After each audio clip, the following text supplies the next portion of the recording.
Assalamualaikum. Complement system and interference या interference ये human immunity system से मुतालिक टॉपिक है। इसमें होता क्या है कि if pathogenic bacteria get through all the immune systems initial defenses the arsenal of complement system is initiated. जो इनिशियल डिफेंसेस हैं उनमें defense first line of defense है, फिर सेकेंड लाइन ऑफ डिफेंस है। अगर वो सब फेल हो जाए तो फिर कॉम्प्लीमेंट सिस्टम इनिशिएट हो जाता है। तो फर्स्ट लाइन ऑफ डिफेंस क्या है? स्किन है। फर्स्ट लाइन ऑफ डिफेंस में शामिल है स्किन, उसके अलावा डाइजेस्टिव ट्रैक्ट में मौजूद म्यूकस और सीलिया हैं। और जब बैक्टीरिया वगैरह या माइक्रोब्स इनको क्रॉस कर लेते हैं, स्किन को, म्यूकस को, सीलिया को, तो फिर सेकंड लाइन ऑफ डिफेंस आ जाती है जिसमें मौजूद हैं macrophages, neutrophils and natural killer sales. जब इससे भी आगे क्रॉस कर जाता है, इससे भी हैंडल नहीं, इन सब यानी फर्स्ट लाइन और सेकंड लाइन ऑफ डिफेंस से भी हैंडल नहीं होता, तब क्या स्टार्ट हो जाता है? कॉम्प्लीमेंट सिस्टम इनिशिएट हो जाता है, स्टार्ट हो जाता है।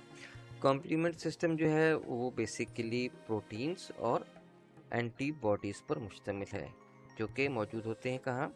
वाइट ब्लड सेल्स में। जो एंटीबॉडीज़ हैं वो क्या हैं? Antibodies basically microscopic killing cells होते हैं, जो हर उस चीज़ को जिसको पहचानते नहीं हैं उसको अपना एनिमी समझते हैं और उसको डिस्ट्रॉय करते हैं। और जो प्रोटीन्स होते हैं वो ब्लड में इनएक्टिव फॉर्म में सर्कुलेट कर रही होती हैं, but in response to the recognition of molecular components of microorganisms, यानी जैसी माइक्रो ऑर्गेनिजम्स के जो मॉलिक्यूलर कंपोनेंट्स हैं, यानी उनके अंदर जो केमिकल्स हैं उनकी बॉडी के ऊपर जो है, जब उसको ये रिकग्नाइज करती हैं, पहचान लेती हैं, तो सीक्वेंशियली एक्टिवेट हो जाती हैं। यानी अचानक सारी एक्टिवेट नहीं होती, पहले एक होती है, फिर दूसरी होती है, फिर तीसरी होती है। जो पहले एक होती है प्रोटीन, वो फिर दूसरे को इनिशिएट करती है तो वो भी एक्टिव हो जाए। तो इस अमल को हम कहते हैं कास्केड। कास्केड माने होता है आबशार। ठीक है, तो इस तरीके से पहले एक एक्टिवेट हुई, उसने दूसरे को किया, फिर तीसरे को किया, चौथे किया, तो कास्केड इफेक्ट होता है। तो हम इसको इस तरह देखेंगे कि the proteins circulate in an inactive form, but in response to the recognition of molecular components of microorganisms, they become sequentially activated, working in a cascade where in the binding of one protein promotes the binding of the next protein in the cascade. ठीक है, एक protein की binding दूसरे protein की binding को initiate करती है, promote करती है। The white blood cells and the proteins work together to coat any invading bacteria with antigen, which often makes the bacteria incapable of reproducing or bind the bacterium to a toxic chemical to make it break apart. यानी जो white blood sales हैं जिसमें antibodies होती हैं और protein जो हैं, ये दोनों मिलकर ये डिफेंस का काम करती हैं। और कैसे काम करती हैं? दोनों मिलकर काम कैसे करती हैं? वो कोट कर देती हैं any invading bacteria with antigen. Her bacteria जो कि एंटीजन कैरी कर रहा है, जो कि इंफॉर्मेशन लेके आ रहा है। एंटीजन का मतलब ये है कि जो कि रिकग्नाइज नहीं हो रहा बॉडी पार्ट के तौर पे, तो वो उस एंटीजन को देखते हुए उसको, उस बैक्टीरिया को कोट कर देती हैं, उसके ऊपर कवरिंग चढ़ा देती हैं, जिससे क्या होता है कि बैक्टीरिया फिर अपनी रिप्रोडक्शन के लिए वो इनकेपेबल हो जाता है। ज़ाहिर है, बैक्टीरिया जब खुद कवर अप हो जाता है मुख्तलिफ केमिकल से, तो वो रिप्रोड्यूस नहीं कर सकता, मल्टीप्लाई नहीं कर सकता और नुकसान पहुंचाना वो रुक जाता है उसका। या बैक्टीरिया जो है वो किसी, उसके साथ कोई केमिकल, टॉक्सिक केमिकल जो है वो बाइंड कर देते हैं, यानी ये दोनों मिलके, इसके नतीजे में बैक्टीरिया ब्रेक अपार्ट यानी टूट फूट का शिकार हो जाता है। ये जो सेंटेंस है यहाँ पे रिपीट हुआ है, यानी ये वही है जो यहाँ लिखा हुआ था, the white blood cells and the proteins, और ये वही लिखा हुआ है, the white blood cells proteins work together to coat any invading bacteria. तो हम इसको यहाँ से काट देते हैं। नेक्स्ट है the cells in the blood that detect pathogenic bacteria and signal the complement system to get to work are macrophages। हमने ये तो पढ़ लिया कि सेकेंड लाइन में मैक्रोफेजेस होते हैं, ये अपने यहाँ पढ़ा था, सेकंड लाइन ऑफ डिफेंस है। मैक्रोफेजेस हैं, न्यूट्रोफिल्स हैं एंड नेचुरल किलर हैं। मगर जब वो इनके काबू भी नहीं आता, जो इन्वेडर है, जो इन्फेक्शन है, तो फिर ये कॉम्प्लीमेंट सिस्टम स्टार्ट हो जाता है, इनिशिएट हो जाता है। इस कॉम्प्लीमेंट सिस्टम को इनिशिएट करने के लिए सिग्नलिंग कौन सा मैकेनिज्म करता है? तो जो ब्लड में जो पैथोजेनिक बैक्टीरिया हैं उनको पहचान के फिर उनको सिग्नल करना, इस कॉम्प्लीमेंट सिस्टम को सिग्नल करना कि आप इनिशिएट हो जाएं, ये काम कौन करता है? ये मैक्रोफेज करता है, जो कि पहले रोकने की कोशिश करता है। जब उसके बस की बात नहीं होती तो सिग्नल भेज देता है कॉम्प्लीमेंट सिस्टम को, जो कंप्राइज करता है किसमें? वाइट ब्लड सेल, जिसके अंदर एंटीबॉडीज हैं प्लस कुछ प्रोटीन्स। तो बहुत सारी प्रोटीन है जो मिलकर काम करती हैं। The bacteria are passed on to T cells and B cells that are capable to recognize and remember how to manufacture the specific antibody to break apart the bacteria।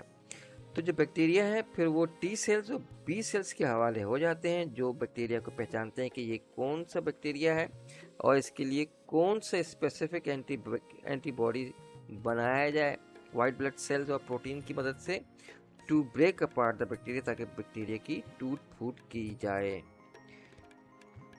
Next है interferon.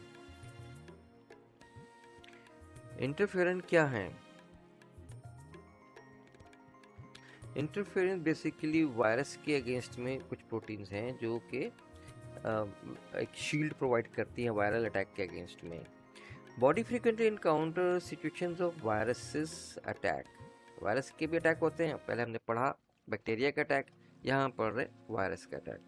Although viruses are efficient source of some of the lethal infections, but at the same time, Allah has gifted us with the set of proteins which provide an effective shield against viral attacks. Virus के attack जो है वो काफ़ी effective होता है, वो lethal भी होता है, मगर अल्लाह ने हमें कुछ प्रोटीन्स दी हुई हैं जो कि वायरस के अटैक के अगेंस्ट में इफेक्टिव शील्ड के तौर पर काम आती हैं। The interference are a group of natural proteins that are produced by human cells in response to viral infection and other stimuli।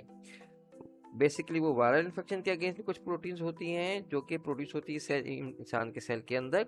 इसके अलावा कुछ और स्टिमुलाई भी जो होते हैं उसके अगेंस्ट भी इंटरफेरेंस जो है वो प्रोटीन पैदा हो जाती हैं और एक शील्ड प्रोवाइड करती हैं।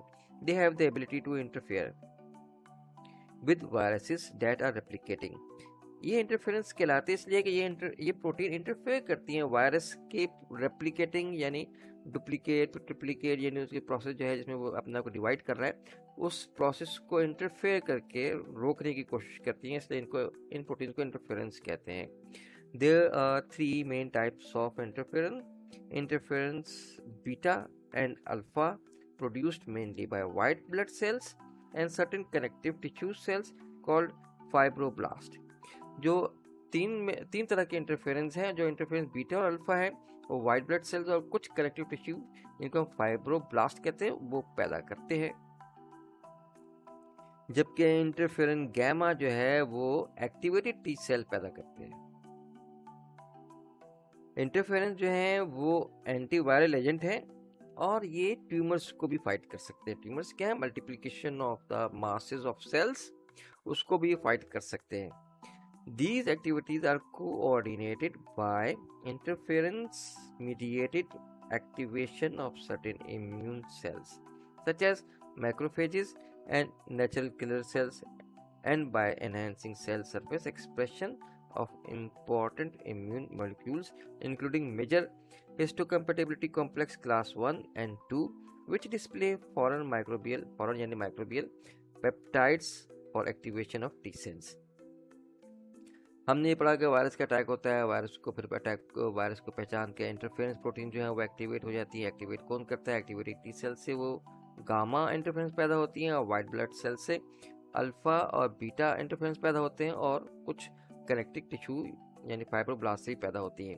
ये सारा प्रोसेस, ये सारी एक्टिविटी है वो कोऑर्डिनेट होती है interference mediated activation of certain immune cells, यानी एक ऐसा इम्यून सेल्स का सिस्टम जो कि इंटरफेरेंस मीडिएटेड होता है, उसकी एक्टिवेशन से ये सारी कोऑर्डिनेशन ऑफ अटैकिंग या giving a shield against virus attack ये स्टार्ट हो जाती है, इनिशिएट हो जाती है।